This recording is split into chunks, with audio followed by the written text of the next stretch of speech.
arsitektur mancanegara.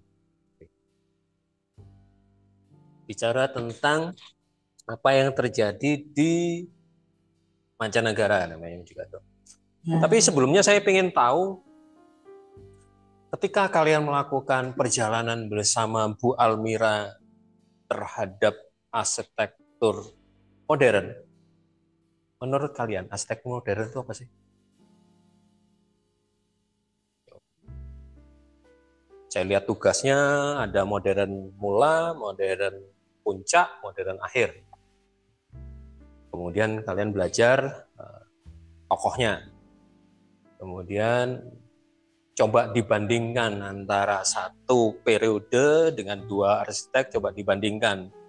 Itu yang dilakukan kan. Kemudian di UTS melakukan perbandingan itu juga. Nah, menurut kalian arsitektur modern itu apa sih?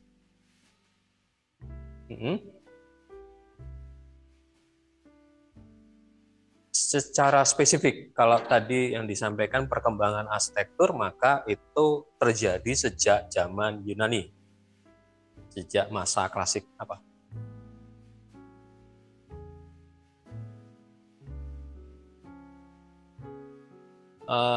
Kondisi perkembangan arsitektur yang menyesuaikan kondisi sosial budaya saat itu. Oke, itu masih dalam konteks sejarah arsitektur pada umumnya. Spesifik arsitektur modern, apa itu arsitektur modern? Yap.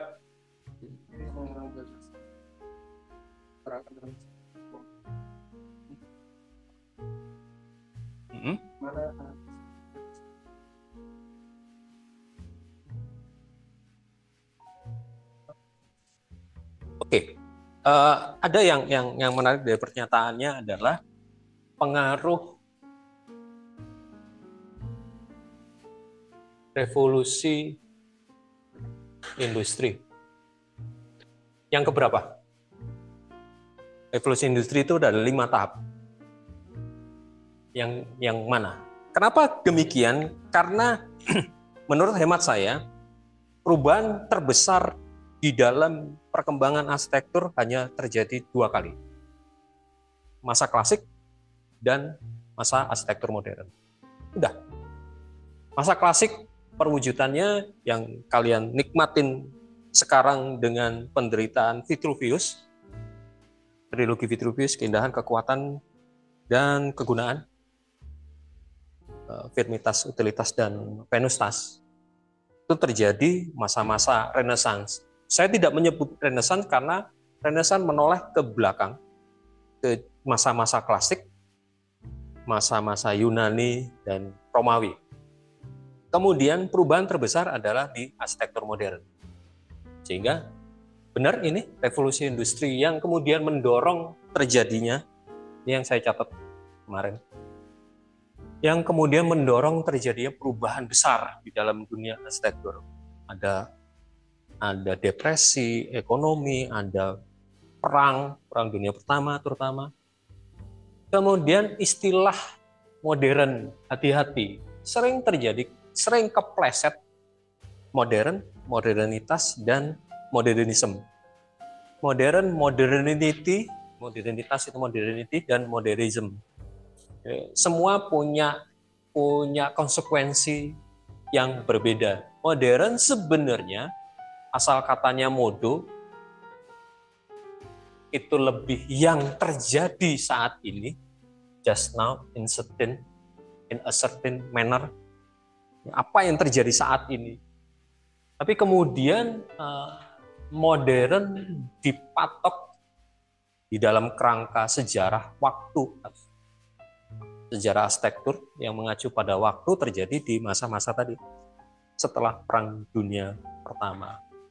Kemudian ada yang modernitas. Sebenarnya kita bicara sebenarnya modernitas merupakan periode historik yang secara signifikan berbeda dengan pengalaman manusia di masa lampau. Kejadian yang terjadi saat ini yang kemudian membedakan dengan yang sebelumnya di masa lampau. Kemudian ada yang mengkaitkan dengan peradaban modern berbeda dengan peradaban primitif dan segala macam. Ini kaitannya dengan modernisme. Tapi selanjutnya. Kalau mau dilihat tadi ya, ada revolusi industri dan segala macam. Ini sebenarnya yang paling mendorong terjadinya dunia modern, bukan hanya arsitektur modern, di dunia modern itu revolusi industri pertama yang terjadi di Inggris. Ketika mesin uap itu ditemukan, itu kemudian merombak cara berpikir. Pergeseran dari hidup di pedesaan yang berdasarkan agraris, kalau di bidang antropologi itu juga terjadi perbedaan dari manusia berburu menjadi manusia bertani, bercocok tanam. Itu juga sebuah revolusi, sebuah perubahan peradaban. Tapi di revolusi industri adalah perubahan dari pedesaan menjadi hidup perkotaan karena munculnya tempat industri, munculnya pabrik, efek dari ditemukannya mesin uap. Ini yang kemudian muncul banyak masalah. Salah satunya adalah slum area yang kalian pelajari di perkotaan dan segala macam. Kota-kota tumbuh dengan cepat sebagai pusat industri, keuangan, kemudian adanya permasalahan urbanisasi dan segala macam.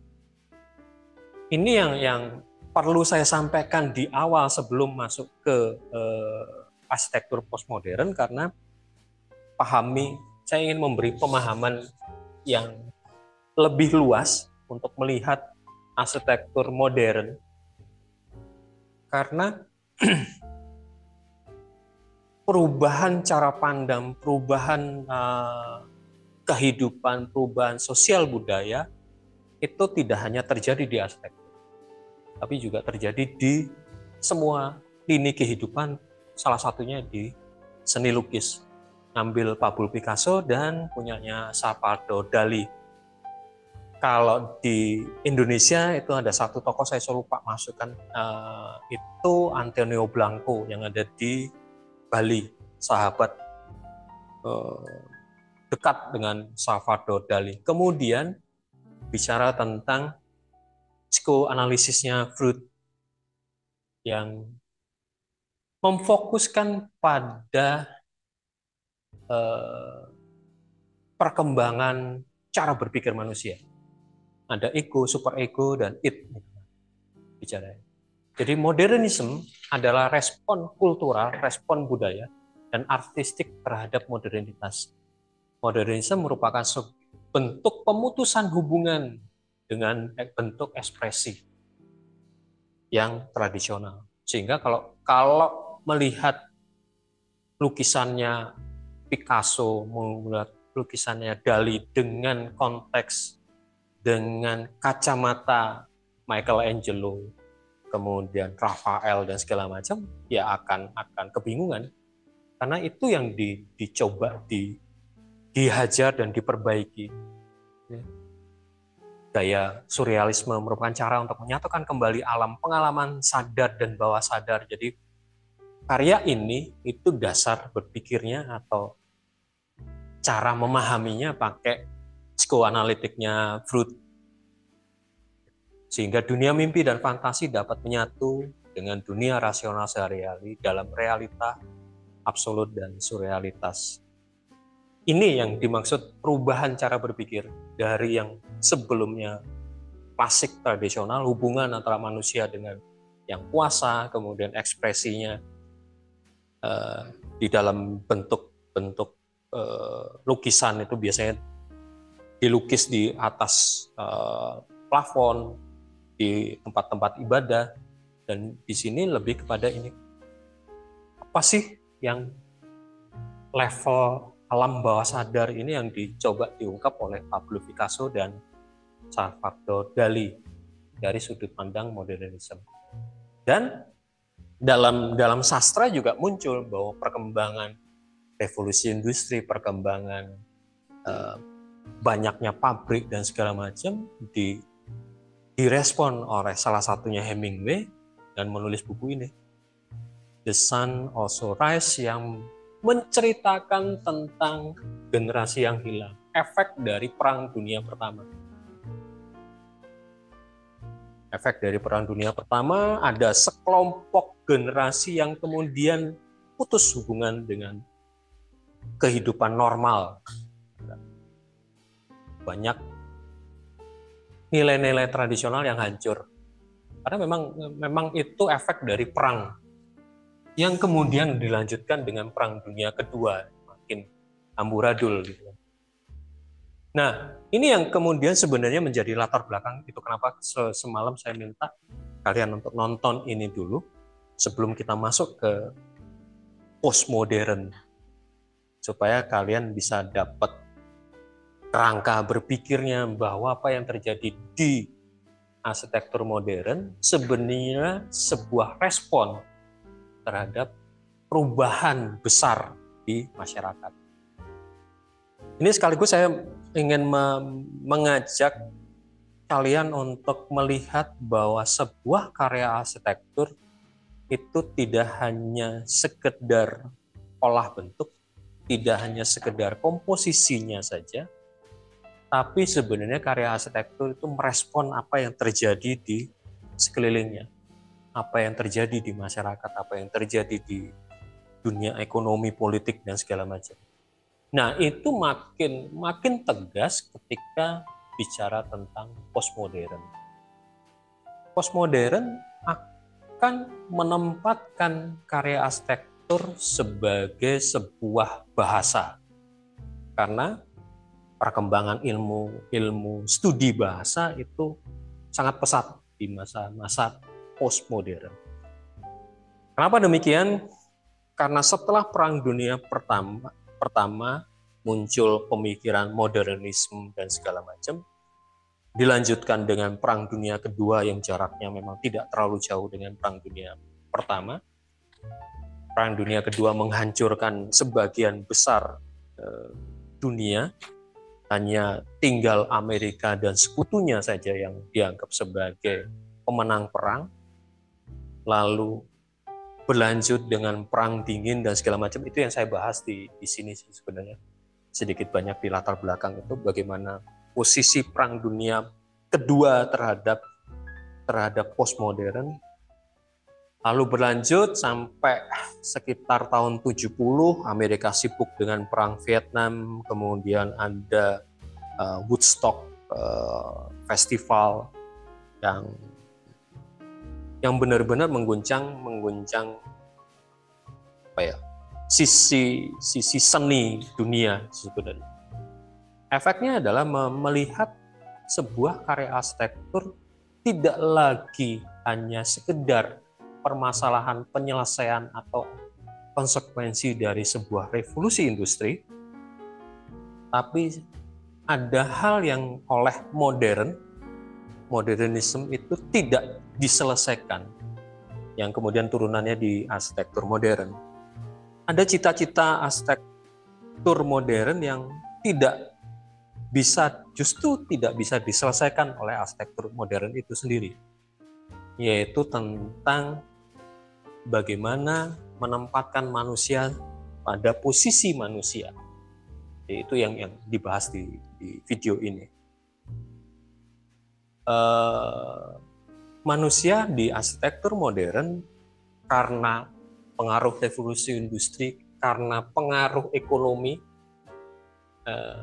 tadi ada yang bilang tentang depresi ekonomi, depresi keuangan dan segala macam, menyebabkan arsitektur modern meresponnya dengan efisiensi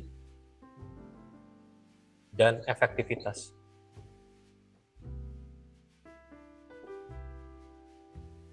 Ini yang sebenarnya kemudian menjadi dasar.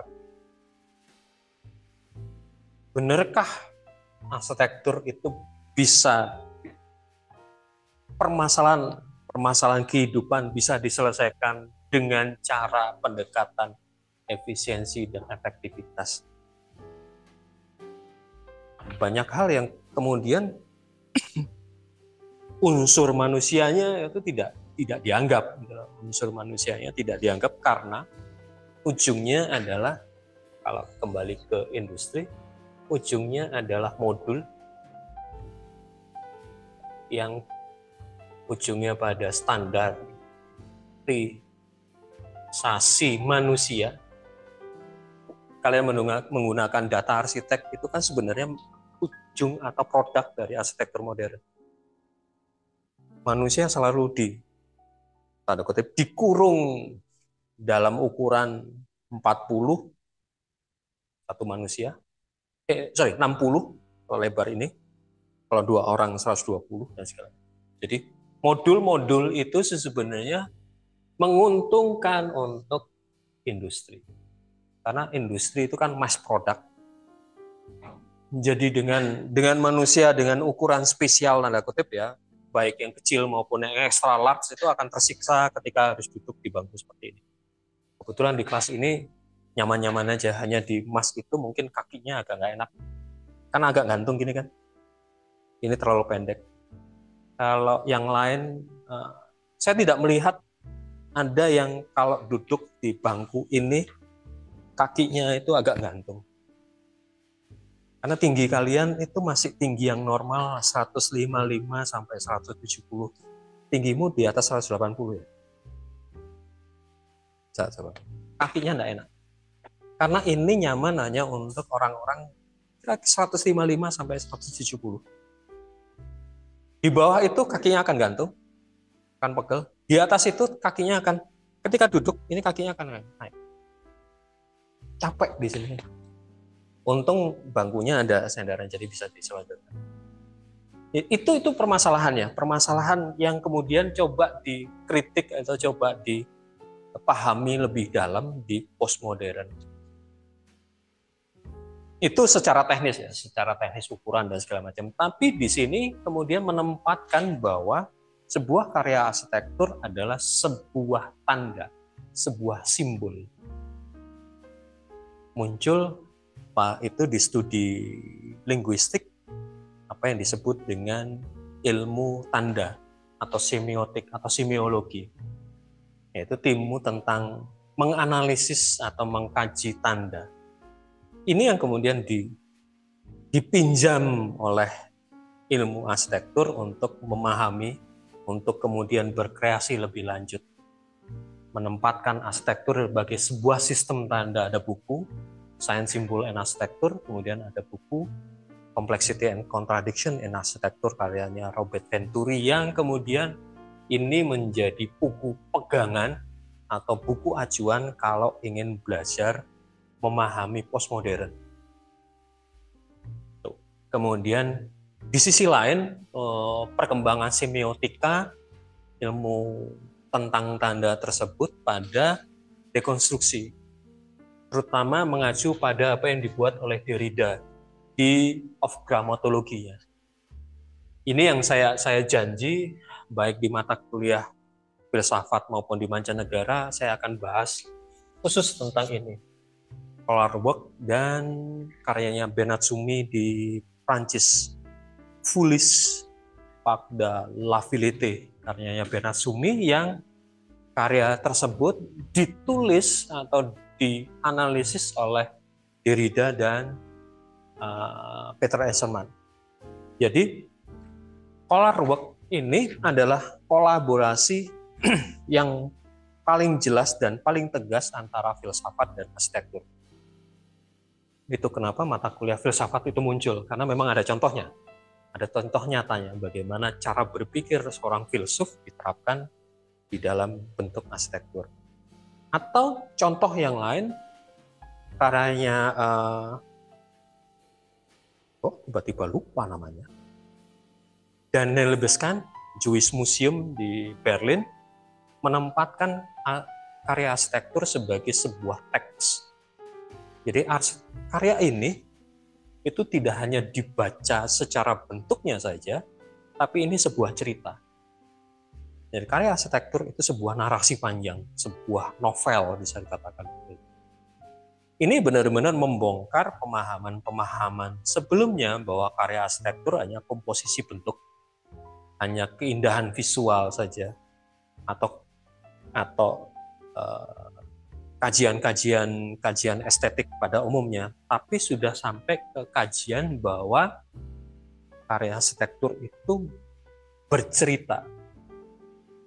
Wujud paling gampang atau paling mudah dipahami berikutnya adalah karyanya si Ridwan Kamil, Museum Tsunami. Itu juga sebuah karya arsitektur yang bercerita. Karya arsitektur bukan hanya sekedar hadir sebagai olah bentuk, tapi sebuah narasi, sebuah cerita panjang. Dan itu yang sebenarnya dibahas lebih lanjut, beberapa filsuf kemudian mendalaminya. Ini sebenarnya mata kuliah filsafat kemudian overlap, manusianya sama, dosennya sama, ya sudah. Nietzsche bicara tentang modernisme, kaitannya agak bombastis ya. Kalau baca ini, kalau kalian coba googling karya Nietzsche yang ini, itu pasti yang muncul adalah kalimat ini, God is dead. Dan kemudian melabelkan Nietzsche sebagai seorang yang ateis. Yang dibunuh oleh Nietzsche itu bukan Tuhan dalam konteks pencipta, tapi adalah rasional dan sains. Bahwa nggak tepat mengutamakan rasionalitas, mengutamakan sains di dalam sebuah kehidupan. Karena ada nilai-nilai manusia yang sebenarnya berangkat dari moral tradisional, itu yang kemudian diabaikan oleh dunia modern. Salah satu cabang dari postmodern adalah yang mencoba menoleh jauh ke belakang, mengolah kembali klasik, zaman-zaman klasik, baik klasik Yunani maupun Romawi atau di zaman-zaman Renaissance. Itu akan dibahas untuk materi minggu depan tentang varian dan macam-macam jenis-jenis di postmodern. Lyotard menggambarkan postmodern sebagai kondisi di mana narasi-narasi besar yang mendominasi modernitas seperti gagasan kemajuan universal runtuh dan menekankan pada pluralitas dan fragmen. Ini seperti saya contohkan dengan Bang Budi. Modernitas fokus pada homogen, fokus pada hal yang serupa, sehingga muncul salah satunya adalah international style.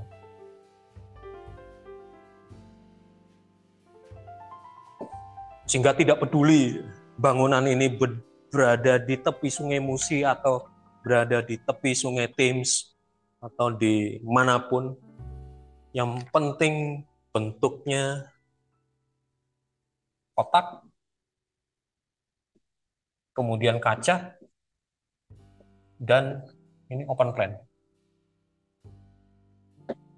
Disesuaikan dengan kondisi aktivitasnya kemudian membentuk di open plan ini. Itu international style. Dan itu yang dikritik oleh Lyotard ini, bahwa tetap harus ada fragmen, ada pluralitas, ada konteks. Nanti bicara tentang konteks lokal. Foucault dengan cara berpikir, dengan metode genealoginya, itu mencoba melihat atau menunjukkan bahwa pengetahuan mendukung hubungan kekuasaan tertentu. Ia menolak keyakinan modern bahwa pengetahuan berkembang melalui objektivitas. Objektivitas itu buat Foucault adalah sebuah kebohongan. Rasionalitas adalah sebuah kebohongan. Karena apa yang terjadi di kasus-kasus ini, baik penjara, rumah sakit, sekolah, itu tentang kekuasaan.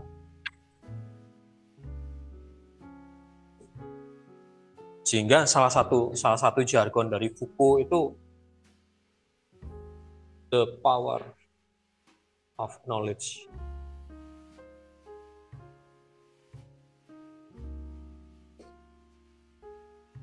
power of knowledge. Bahwa pengetahuan itu punya penguasanya. Bahwa pengetahuan itu ada yang menguasai. Ini akan seru sekali kalau kita bicara sampai ke masa sekarang. Sedikit sideway, sedikit obrolan pinggir jalan. Kalian pernah dengar pencurian data luar biasa warga negara kita kan? KTP NIK kita dijual bebas, kemudian data SIM card masing-masing di beberapa provider bisa kita temukan di beberapa marketplace. Gunanya apa sih data itu? Kalau menurut kalian? Kenapa ada penjualan data? Saya ingin tahu seberapa pemahaman kalian terhadap perkembangan dunia sekarang. Kenapa data KTP kita, kemudian data provider SIM card, gadget kalian itu bisa diperjualbelikan? Apa untungnya? Gunanya apa dulu deh? Apa? Bisa ada yang mau? Kenapa ada harganya? Ketika ada harganya, maka ada gunanya. Dan harganya nggak murah. Mahal. Yang jadi pertanyaan, kenapa? Kenapa itu kok bisa diperjualbelikan?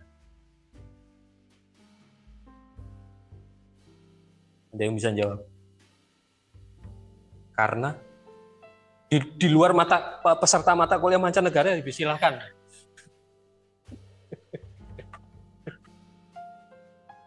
Kenapa?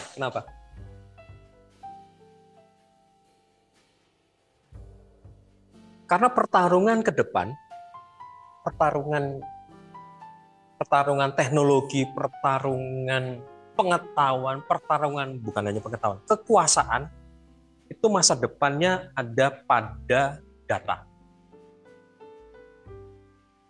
Ini kebetulan yang belajar Foucault udah hadir. Yang akan berkuasa adalah siapa yang pegang data. Permasalahannya, data itu untuk apa? Mengapa dia akan bisa berkuasa? Iya, gunanya apa? Diapakan data pribadi?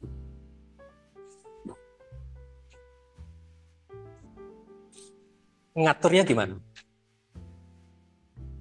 Maksudnya? Oke, itu yang muncul kasusnya pinjol. Jadi pinjol ya. Ada yang lebih parah. Pinjol itu jangka pendek.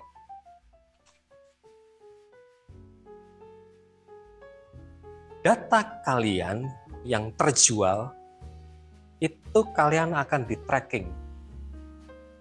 Apa saja aktivitas kalian harian? Apa saja TikTok yang kalian buka? Apa saja jalur informasi yang kalian lakukan di email? Sehingga ada pemetaan. Oh ya, perilakunya ini, seperti ini. Trackingnya seperti ini. Jual beli di toko oranye dan toko hijau seperti ini. Kalian akan dipetakan. Itu yang jauh lebih ngeri kalau buat saya. Dan data-data itu tidak hanya satu orang, ya, ribuan. Kemudian kita bisa dengan menggunakan big data analysis, kita bisa membuat sebuah peta bahwa generasi di usia kalian di seluruh Indonesia kecenderungannya seperti apa. Kalian silakan buka HP dari kalian, kemudian sama-sama buka TikTok. Beda-beda. Sesuai dengan histori kalian sebelumnya. Sesuai dengan algoritma sebelumnya. Jika algoritma berdasarkan histori kalian sebelumnya, tidak ada masalah. Sadar nggak sekali waktu tiba-tiba muncul postingan yang nyentuh pun kalian tidak pernah. Ranah-ranah tertentu kalian tidak pernah. Tapi tiba-tiba muncul aja. suggest itu yang buat saya lebih berbahaya. Kalian akan dipaksa untuk melihat, dan itu yang kaitannya dengan data. Ini kaitannya dengan power of knowledge, kaitannya dengan rekayasa sosial. Kembali ke topik semula, ke postmodern. Itu yang coba dilihat. Sebenarnya arsitektur itu siapa yang punya power? Si arsitek punya kuasa untuk merekayasa aktivitas, punya kuasa untuk meng-create aktivitas melalui salah satu pemikiran dari Foucault itu panoptikon, ya, pengawasan. Bagaimana mengawasi, dan itu perannya. Nah, ini yang kemudian menjadi hal yang menarik di dalam arsitektur postmodern. Tarik menarik antara klien dan arsitek, antara komunitas dan arsitektur komunitas itu. Jadi bicara di postmodern itu kemudian ruang perbincangannya sangat luas. Ruang pembincangannya sangat luas. Yang jadi hal yang berikutnya adalah ketika membaca arsitektur postmodern, tidak hanya sekedar visual yang terjadi, tapi kemudian dari elemen-elemen arsitektur yang muncul, elemen arsitektur yang nampak, kita kemudian bisa membacanya, bisa berinterpretasi. Keunggulan dari arsitektur postmodern adalah kemampuan atau diperbolehkannya untuk interpretasi terhadap sebuah karya.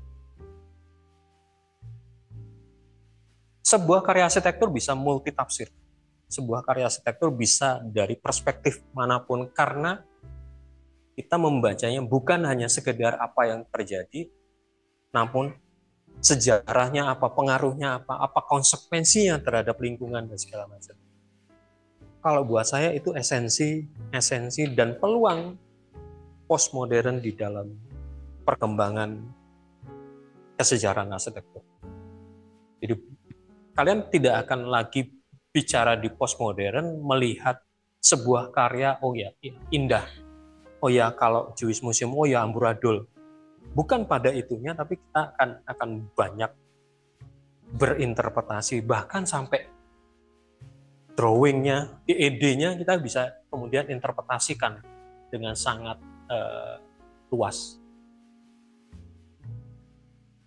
Konteksnya di mana, kemudian bagaimana lokal konten, lokal material, bagaimana si tukang bekerja dan segala macam. Jadi postmodern arsitektur justru membuka wawasan, membuka peluang untuk kita memahami arsitektur bukan hanya sekedar bentuknya saja, tapi aspek-aspek yang lebih luas. Seperti tadi, bagaimana industri yang berkembang, bagaimana ekonomi yang berkembang, bagaimana politik, bahkan sampai segitu, sampai ke politik. Sehingga membaca IKN dari perspektif arsitektur postmodern akan sangat kaya.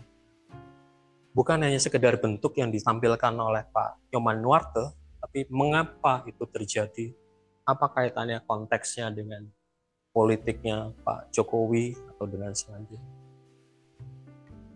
Jadi konteksnya sangat luas, dan itu hal yang buat saya paling menarik di postmodern. Entah kalian memahami postmodern seperti apa. Ini perlu saya sampaikan di awal dan menjembatani dari apa yang disampaikan Bu Almira dan tugas yang kalian kerjakan di arsitektur modern sebelum kita benar-benar masuk ke dalam postmodern. Ini perlu saya sampaikan supaya perspektif cara berpikir kalian tidak kaget kalau saya akan sangat cenderung akrobatik membahas arsitektur postmodern. Saya akan lompat-lompat kemana-mana. Karena memang arsitektur postmodern bisa diajak untuk melompat-lompat. Kemarin siang baru saya menyelesaikan satu draft final membahas tentang Bank Indonesia, gedung Bank Indonesia, gedung kantor Bank, gedung kantor BI Bank Indonesia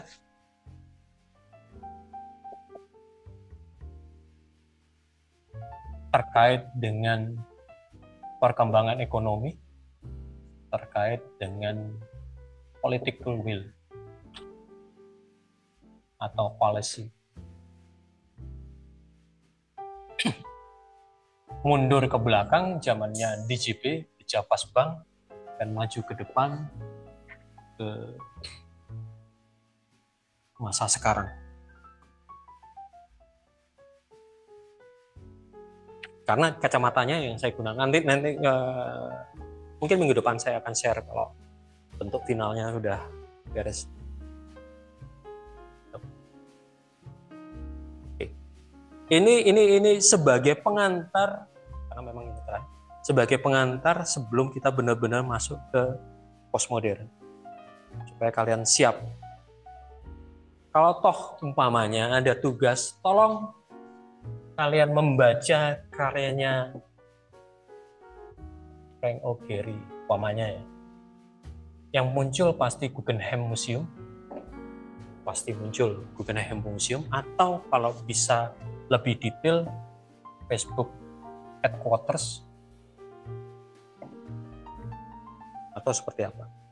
Dan membacanya tidak hanya sekedar karya arsitektur, tapi bagaimana kehidupan Frank O. Gehry, bagaimana Frank O. Gehry bersikap, itu akan sangat membantu. Bagaimana pandangan, bahkan pandangan politiknya, akan sangat berpengaruh. Sama juga nanti umpamanya, oke, kita sideway ke Indonesia deh, Yori Antar. Kalau dibaca secara pemahaman postmodern, terutama ini arsitektur sebagai teks, bagaimana karya-karya Mas Yori. Jadi bukan hanya sekedar bentuknya, tapi apa sih sikapnya, apa sih cara pandangnya. Dengan cara analisis seperti itu, kalian akan bisa punya perspektif yang luas bahwa sebuah karya arsitektur itu tidak benar-benar bebas terhadap pengaruh-pengaruh aspek kehidupan yang lain. Oke, situ sebagai pengantar. Semalam saya nyatakan, saya menyarankan untuk kita tanya jawab, ini sebagai pengantar saja. Adakah yang mau ditanyakan, baik yang terjadi di masa arsitektur modern atau menjelang postmodern? Sependek ngomong. Pertanyaan-pertanyaan kalian ini akan menjadi dasar saya untuk mengembangkan materi perkuliahan. Karena secara teknis, ini yang Pak saya sampaikan di awal, secara teknis materi ajar atau materi pembelajaran itu sudah selesai dengan apa yang saya share di YouTube tadi. Ada satu serial, berapa? 4. Itu materi dasar, tapi dari pertanyaan, dari diskusi per minggunya itu akan menjadi dasar saya untuk mengembangkan lebih lanjut materi. Kalian mau di-push ke arah mana, atau apa yang kalian ingin tahu tentang arsitektur postmodern? Pertanyaan paling konyol sih sebenarnya, tapi itu sering terjadi. Apakah postmodern masih relevan di masa sekarang? Ini tidak bisa saya jawab. Yang bisa menjawab atau yang bisa beropini adalah kalian. Kenapa tidak bisa saya jawab? Karena dekonstruksi, kemudian apa yang dilakukan Frank O'Gary, apa yang dilakukan Robert Venturi adalah apa yang saya terima ketika saya kuliah. Baik S1 maupun S2. S3 saya tidak mengurusi tentang bangunan arsitektur. Dan itu kenapa saya bisa mengatakan bahwa sampai ke teks segala macam. Tapi yang sangat relevan dengan kehidupan kalian sekarang dengan zaman TikTok dan segala macam, apakah pemikiran postmodern masih relevan? Itu yang kalian bisa jawab. Eksplorasinya silahkan kalian arahkan ke situ.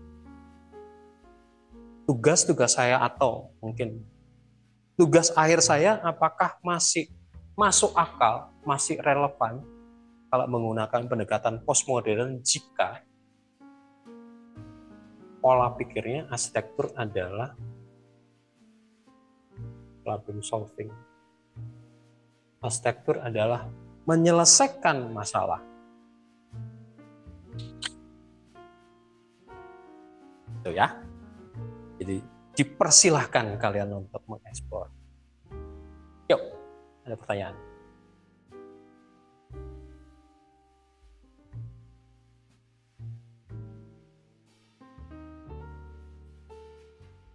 Udah?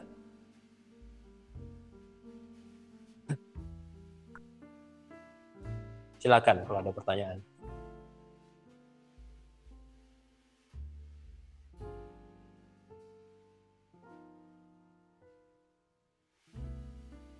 Orang di luar mancanegara pun silakan loh ya. Karena ini memang sebenarnya gini, kalau ada teman-teman atau rekan-rekan kalian untuk Pak saya pengen belajar tanpa harus terikat nilai juga nggak masalah gitu loh. Semakin banyak orang bertanya, semakin sering berdialog, saya jadi tidak hanya kalian, tapi saya juga akan bersyukur karena dengan kalian bertanya, maka saya berproses untuk menjawab. Dan itu belajar buat saya. Jadi saya di depan sini bukan untuk show pengetahuan yang sebenarnya bisa kalian mudah dapatkan melalui ChatGPT dan kawan-kawan. Gampang banget sekarang. Silakan. Kok nyuruh orang lain, tanya sendiri gitu kan balikin ini. Tanya Dewi. Apa? Yang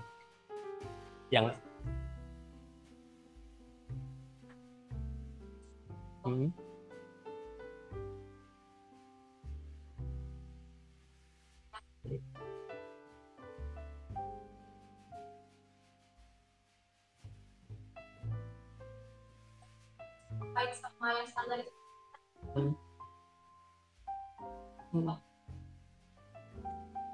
Ya. Ada lumayan banyak dampaknya gitu, selain cara eksekusinya lumayan aneh. Kalau saya bilang ya, terus lumayan nggak yang nyaman, kemudian agak kurang gitu. Jadi sebenarnya kita masih mau kayak tadi masih relevan kan kita masih nggak sih? Karena kita punya dan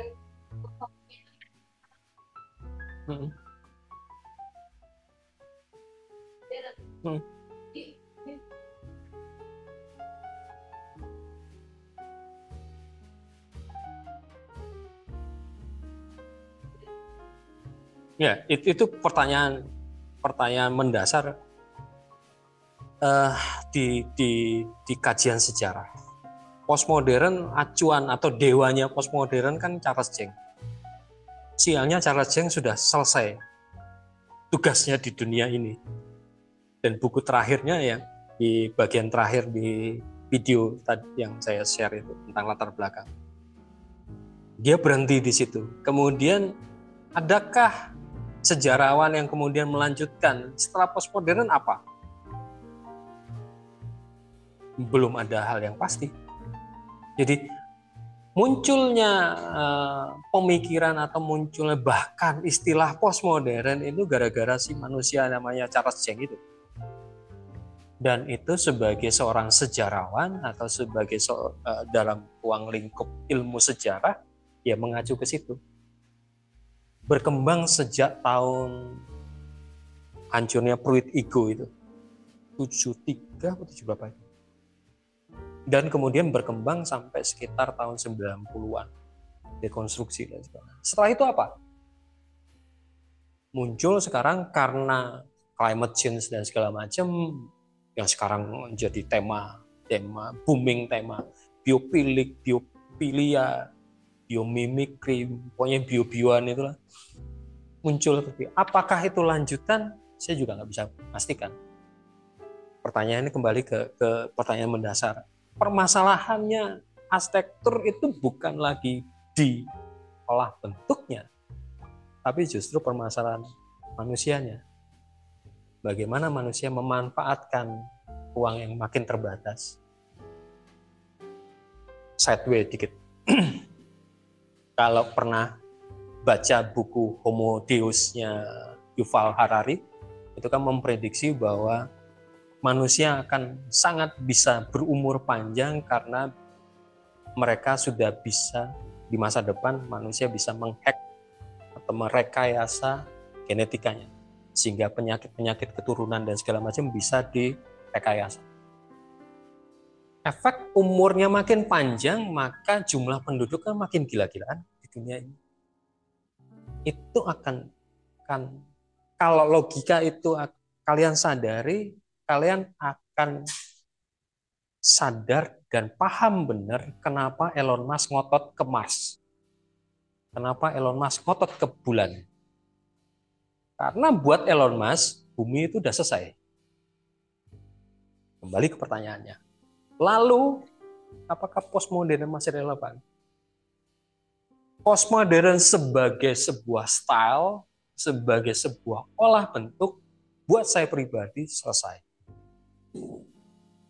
Tapi dalam konteks sebuah cara berpikir, sebuah metode berpikir, sebuah cara menganalisis, itu kita bisa lanjutkan. Mempertanyakan postmodern seperti yang diungkap oleh seperti yang diungkap oleh beberapa filsuf ini, itu men-challenge berpikir kritis. Pertanyaanmu adalah pertanyaan yang berpikir kritis. Kalau makin sempit, makin terbatas, bagaimana ruang hidup manusia sekarang? Akan bisa terjawab atau akan bisa diolah lebih lanjut kalau mungkin bisa belajar dari using, terutama di karya-karya terakhir. Bukan di karyanya Rumah Murah, tapi rumah modulor yang dia kembangkan sejak COVID ya. COVID sampai sekarang. Memanfaatkan material-material yang masuk akal, murah meriah, bukan murah ya, mudah dikerjakan, jadi tidak perlu skill labor, skill tukang yang advance, tapi yang sederhana bisa dilakukan sendiri dan membuat sebuah hunian. Memandang atau membaca using dari sudut pandang katakanlah Foucault atau yang lainnya itu menarik, dan itu buat saya itu gunanya belajar postmodern. Jadi di mata kuliah ini di periode setelah UTS sampai UAS, nanti saya akan mengajak kalian untuk saya belajar apa sih dari kejadian, dari tokoh-tokoh arsitek. Kita bisa belajar apa? Bukan hanya style, bukan hanya bentuk yang akrobat bentuk seperti yang dilakukan oleh Libeskind atau si Bernard Sum segala macam. Esensi ini yang juga lagi proyek tulisan atau proyek berpikir yang sedang saya lakukan.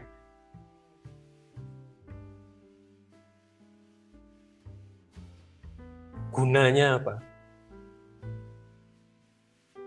Guna arsitektur apa sih? ada satu istilah yang muncul,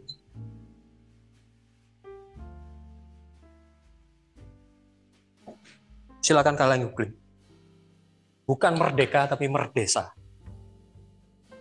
Itu sedang coba saya susun.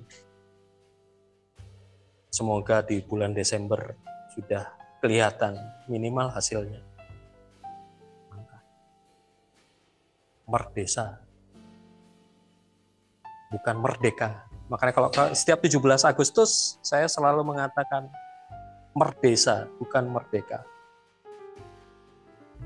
Apa?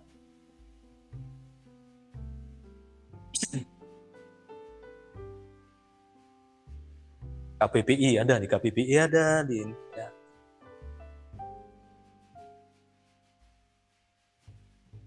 Kembali ke pertanyaannya tadi itu.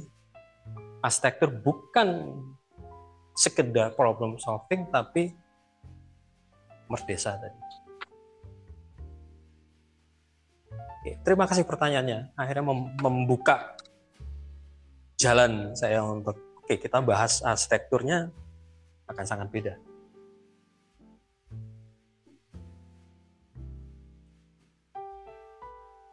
Apa? Ya itulah, ngomong dewek gitu loh. Apa?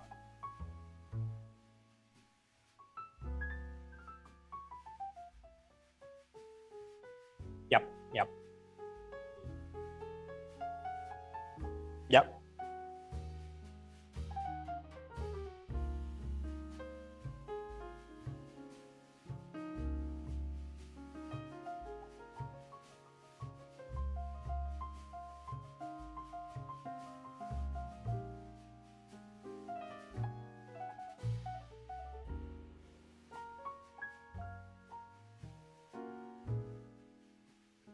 Ya kemungkinan selalu ada, dan itu ada di postmodern, ada satu varian yang memang meneruskan apa yang belum selesai oleh arsitektur modern dengan menambah satu fitur yang memang pada masa arsitektur modern itu belum muncul.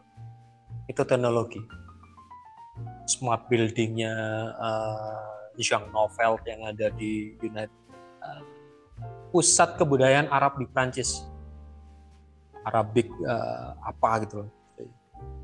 Itu dia menggunakan secara look, secara bentuk kotak seperti itu, kaca dia, tapi kemudian dia belajar atau menggunakan elemen-elemen sun shading yang ada di dunia Timur Tengah ke dalam bangunannya. Jadi kembali ke pertanyaan, apakah kita akan menggunakan kembali apa yang dilakukan oleh arsitektur modern? Iya, kemungkinan itu ada dengan beberapa penyesuaian. Apa yang dilakukan Using dengan rumah murahnya, dengan rumah minimalis, itu memang dasarnya adalah modular yang dikembangkan oleh arsitektur modern. Tapi benar-benar detail dia melihat material scaffolding yang digunakan, scaffolding terus multiplex dengan sangat mudah dikerjakan dan segala macam. Apakah postmodern itu serta-merta menolak semua yang terjadi di arsitektur modern? Di beberapa titik enggak juga. Menolak itu kesannya tidak mau, tidak peduli. Di beberapa titik enggak. Di beberapa titik ada yang kemudian melanjutkan. Karena dia melihat ada hal yang bisa dikembangkan lebih lanjut. Jean Nouvel ini salah satu contohnya. Ya.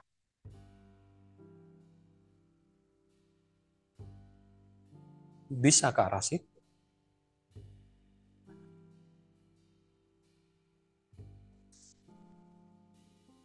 Untuk sementara di ruang lingkup kesejarah arsitektur belum ada yang kemudian membuat klasifikasi atau kotak baru. Masalahnya di situ aja. Karena yang juragan bikin kotak sudah meninggal. Si Charles Cheng itu kan membuat kotak itu gila banget orang satu. Membuat kotak sejak tahun berapa itu? 1000-an sampai ke postmodern. Dia memetakan, tidak ada orang lagi yang kemudian membuat ini kotaknya apa. Pertanyaannya jadi itu.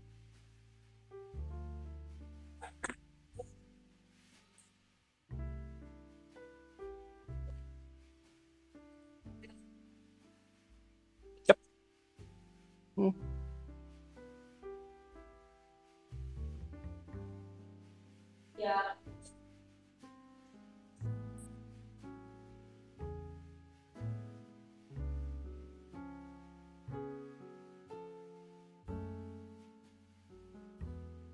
Ada beberapa, ini kita akan bicara di minggu depan yang variannya. Ada beberapa yang tetap memikirkan itu, tetap memikirkan modul, tetap memikirkan efisiensi. Kemudian kayak Richard Meier itu, kalau kalian googling Richard Meier itu semua bangunannya pasti putih dan semua bangunannya adalah Platonic solid. Nah, membaca Richard Meier menggunakan buku FDK Ching itu bisa. Dan dia masuk, kenapa masuk ke konteks postmodern? Karena dia benar-benar melihat konteks apanya. Kelemahan dari arsitektur modern, terutama yang international style, adalah dia mengesampingkan atau bahkan meniadakan konteks atau potensi lokal. Lokal itu nggak dianggap. Karena itu tadi efektif, efisien ya. Kalau bisa dikerjakan, katakanlah dikerjakan di Jakarta, modulnya segala macam, kirim ke Palembang, selesai. Tapi apakah itu arsitektur? Kemudian karena arsitek menjadi tukang rakit, bukan perancang, dia merakit kan. Bagaimana dengan arsitektur menggunakan precast? Di situ keunggulan arsitek. Bagaimana dengan modul-modul yang tersebut kemudian mengubah sebuah masa sesuai dengan aktivitasnya? Ribetnya kan di situ. Kembali lagi kalau ke zamannya pengantar arsitektur, apa bedanya bangunan dan arsitektur? Jangan jawab enggak? Apa bedanya arsitektur dan bangunan? Karya arsitektur dan bangunan. Estetik.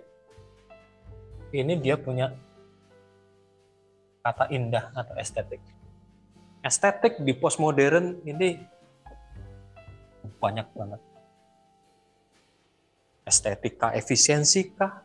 Itu dengan modul. Saya pernah membimbing seorang tugas akhir mahasiswa yang cukup ribet. Bikin hotel standar bintang 3, bisnis hotel, tapi semua menggunakan modul precast-nya Wika. Jadi saya minta semua spek dari Wika itu, precast-nya, beton-beton yang kotak-kotak itu, tolong kamu data, identifikasi modulnya berapa saja, kemudian analisis fungsional, keluarnya berapa, paling efisien menggunakan modul berapa, bikin dari situ. Jadi mempertemukan antara aktivitas dan modul pabrik. Ini kan sebuah keindahan tersendiri. Dan itu yang dilakukan oleh Le Corbusier.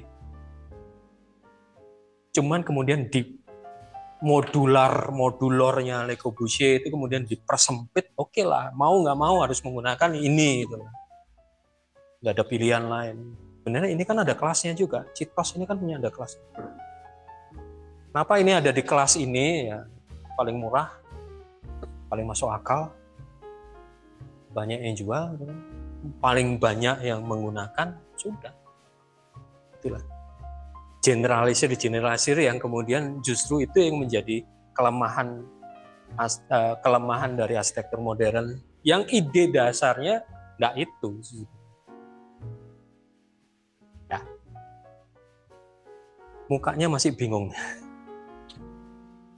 Tapi nanti proses lah. Dirimu perlu contoh yang lebih real gitu. Iya. Jadi masih apaan sih? Nanti. Ada lagi pertanyaan?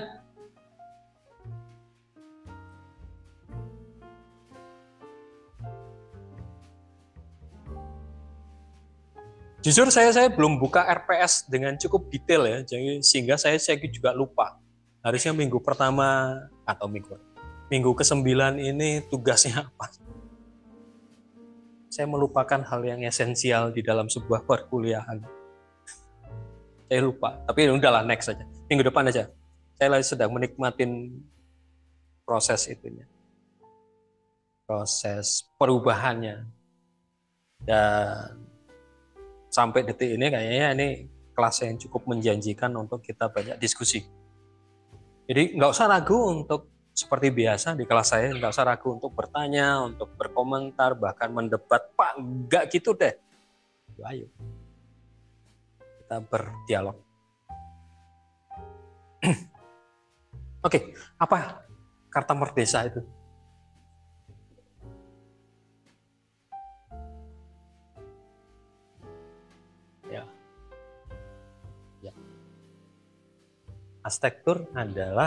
Tujuan berarsitektur adalah untuk menciptakan sebuah lingkungan bina yang layak bagi kehidupan manusia.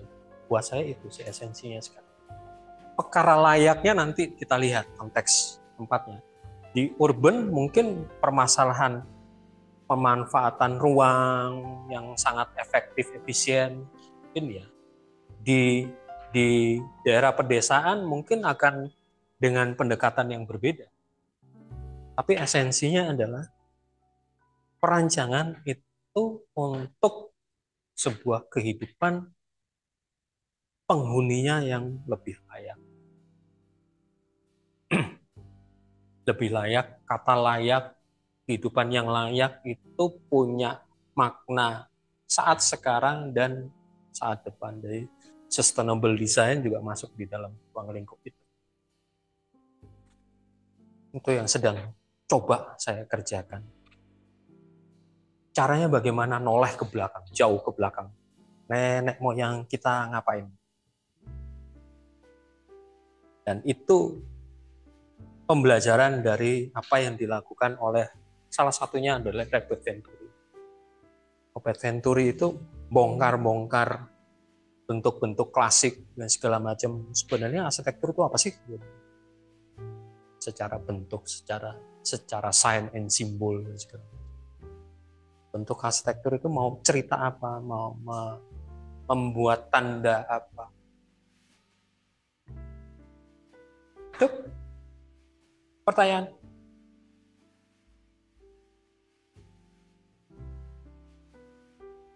Wukih jam 12. Terima kasih banyak atas kehadirannya dan diskusinya. Minggu depan saya harap lebih banyak lagi pertanyaan sehingga kita bisa eksplor lebih dalam lagi. Kemudian bukan bahan bacaan, bahan yang bisa kalian dengarkan itu kaitannya dengan varian tadi, varian arsitektur postmodern. Seperti diskusi tadi, kita sudah pada titik bahwa ini bukan lagi sebuah keharusan, tapi sebuah pertanyaan. Ya. Jadi contoh-contoh karya arsitektur bisa kalian tarik. Contoh ini masih relevan enggak sih? Karya-karya ini dalam konteks sekarang dan ke depan masih masuk akal enggak untuk dilakukan lagi? Bisa seperti itu. Sehingga dari varian-varian yang penjelasan di video itu, nanti kalian bisa coba pilah mana yang bisa dipelajari lebih lanjut, mana ya ini udah tinggalan zaman, ngapain diutik-utik lagi. Begitu. Cukup. Terima kasih banyak. Sampai jumpa minggu depan.